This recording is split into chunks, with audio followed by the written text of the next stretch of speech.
অন্ধকার রাতের নীরবতায় ভয়ে কাঁপছিল বনী ইসরাইলের ক্লান্ত হৃদয়।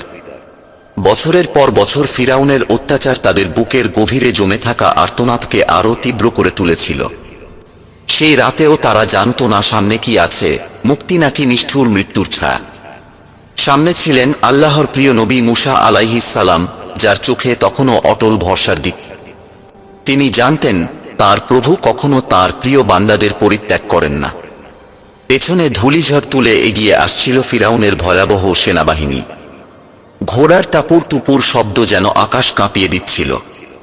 নারীরা শিশুদের বুকে চেপে ধরে কাঁদছিল, পুরুষরা হতবিহ্বল দৃষ্টিতে আকাশের দিকে তাকিয়ে আল্লাহর রহমতের প্রতীক্ষা করছিল। সমুদ্রের তটে এসে তারা থেমে গেল। সামনে উত্তাল জলরাশি, পেছনে ক্রুদ্ধ ফিরাউনের বাহিনী। চারদিকে শুধু মৃত্যুর ছায়া।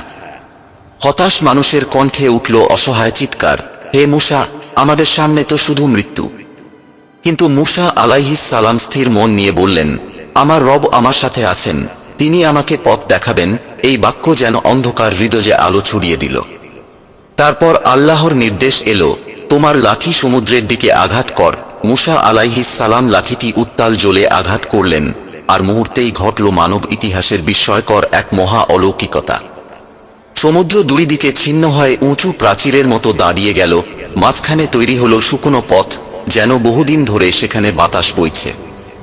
বনী ইসরায়েলের মানুষরা বিস্ময়ে কাঁপা হৃদয়ে সেই পথে এগিয়ে চলল।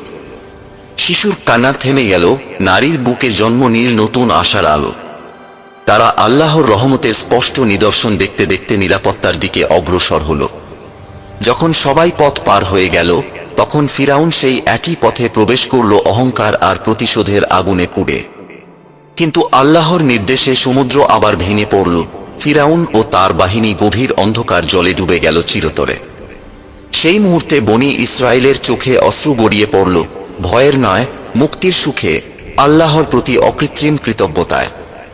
তারা বুঝল, মানুষের শক্তি যতই বড় হোক, আল্লাহর কুদরতের সামনে সে মুহূর্তেই পরাজিত। এই ঘটনা তাদের শিখিয়ে দিল, সত্য ও ধৈর্য যখন আল্লাহর উপর নির্ভরতার সাথে মিলিত হয়, তখন অসম্ভবও সম্ভব হয়ে যায়।